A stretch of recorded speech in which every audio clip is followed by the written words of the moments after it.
We're joined now from the dugout, tomorrow's starter for the Royals, Ian Kennedy. Ian, thanks for joining us. We appreciate it. First things first, obviously a huge first inning last night for the Astros, a big second inning here tonight. For you as a pitcher pitching in this series, when you're watching, what are you learning from this? You know, these guys are really good young hitters. We fell behind these guys. You can see that. I mean, they're dangerous. So, any big league hitter, you want to go out and get out first pitch, strike. Get ahead of those 1-1 counts, get 1-2 instead of 2-1. And you can't see the numbers we just put up there, but you've had some success. I'm not giving away your game plan, but you've done something right against the Astros. Against the Astros. Last time I pitched against them, it was the first time facing them, so I had to do a lot of homework myself, and I think it helps. But coming to a whole new league, and I did a lot more myself. Use a lot of the numbers that we have, and Dave puts a good report together. And for myself, I had to spend a lot more time trying to figure everybody else out.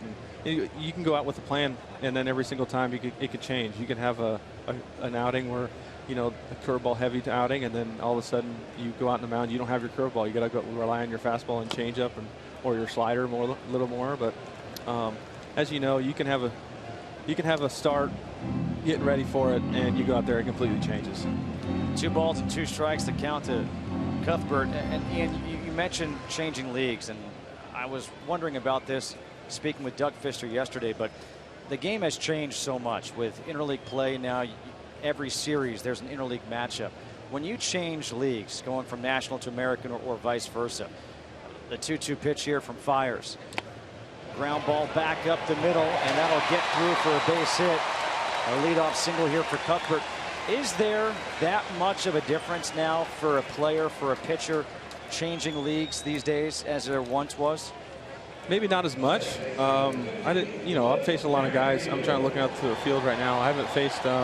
I faced Gomez quite a bit when he was with the Brewers, but there's so many changes, so many free agent signings, there's so many trades that you're constantly facing new guys, and so you're constantly doing a lot of the homework yourself. And especially a lot of young guys now. A lot of guys that I came up with aren't playing, and a lot of guys that are coming in. They have a lot of really good young players, and since they went to the American League, we didn't face them all the time, but I didn't think it'd be that much difference. The first couple times around, you kind of, especially people in your division, you're going to try to figure out, and then it becomes more fun to me. Then you're facing, I don't know, like the Tigers for the 3rd or 4th time, and you have a game plan, but you can go out there and it becomes more of a game within the game. So I kind of like that part of it, the pitching part, and it makes it a lot more fun.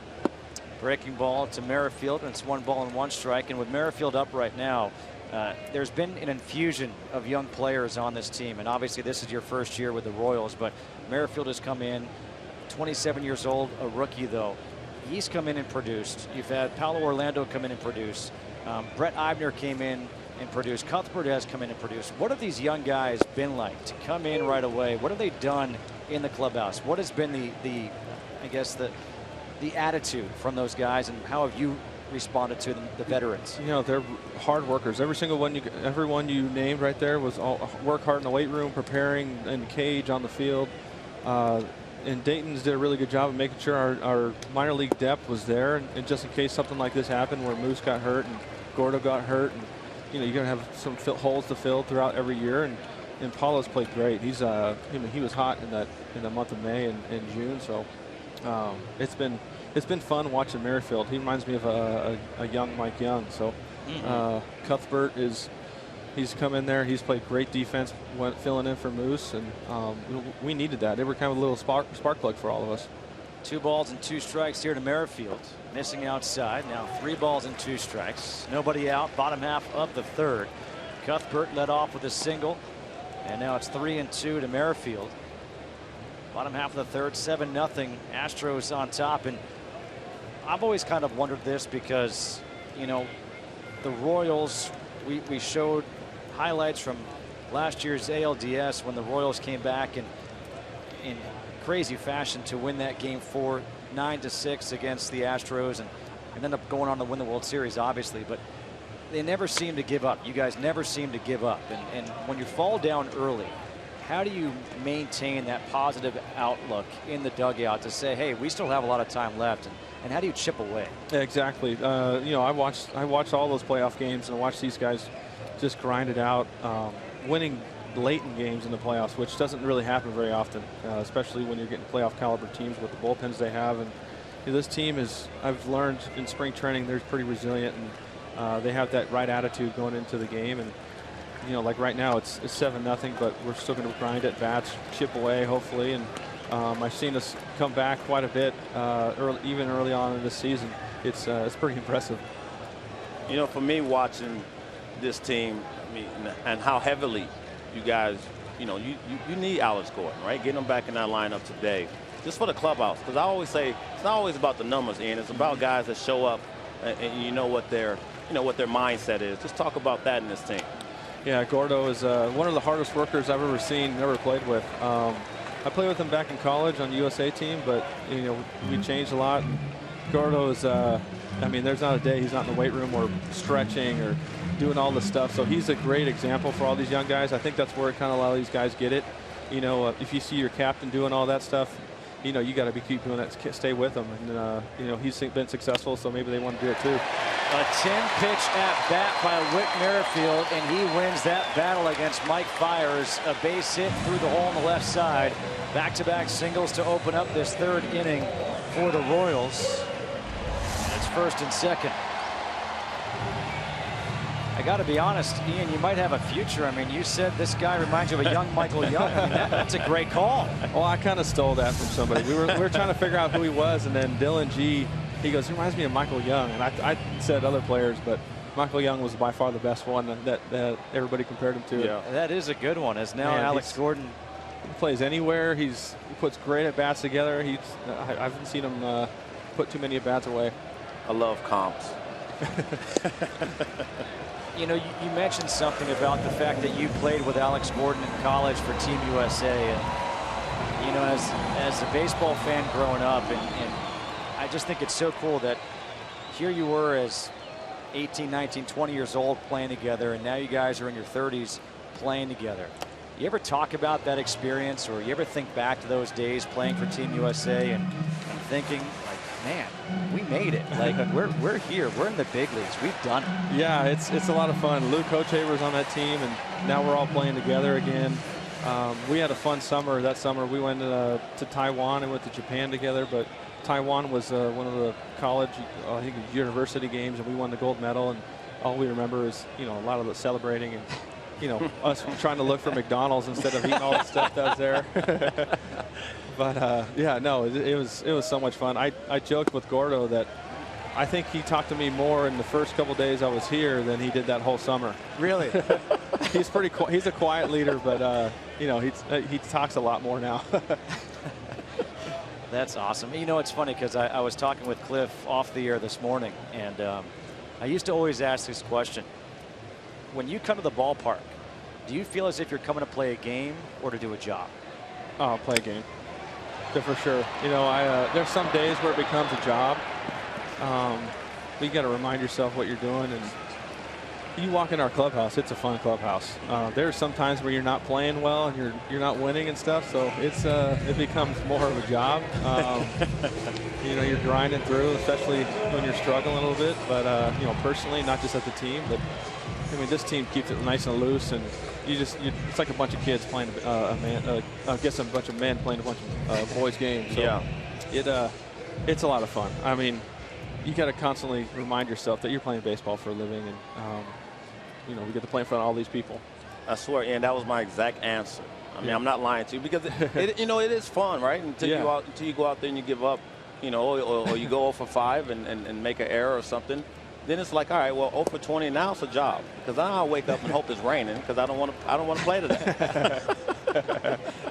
Yeah, exactly. Maybe you play tomorrow. We'll see how tomorrow is. First and third, one out here, bottom half of the third. Lorenzo Cain at the plate. It was a nice play by Carlos Correa there, fielding a short hop from Marwin Gonzalez. A fielder's choice by Alex Gordon in the dirt. And it's 2 balls and no strikes to Kane as the Royals are trying to chip away at this.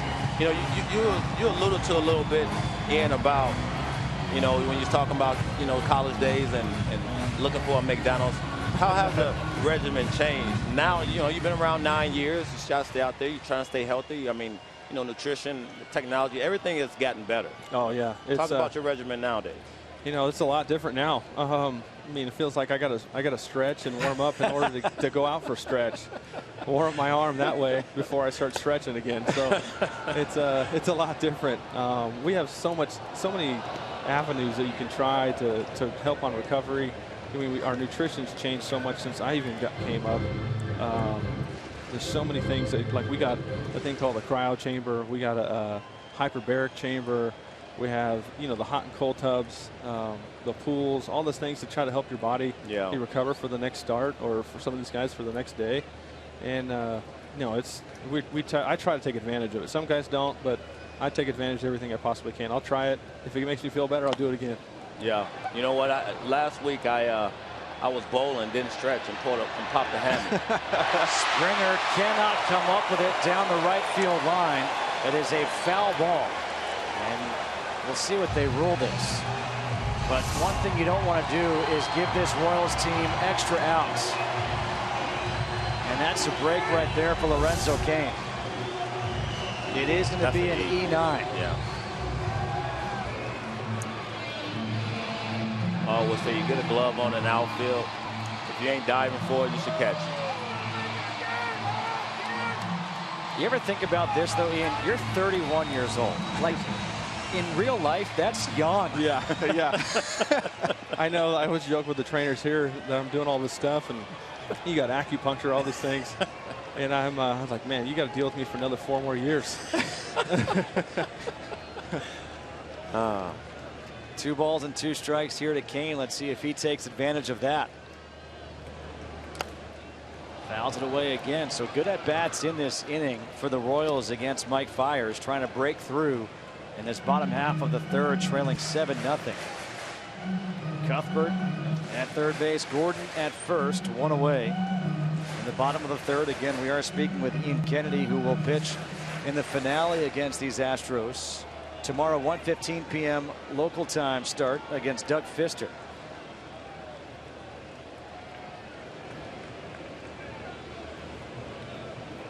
Another 2-2 from Fiers. Ground ball. Altuve goes to second for 1. Correa to first in time. A 4-6-3 double play. Ian, thanks so much for joining us. Really appreciate it.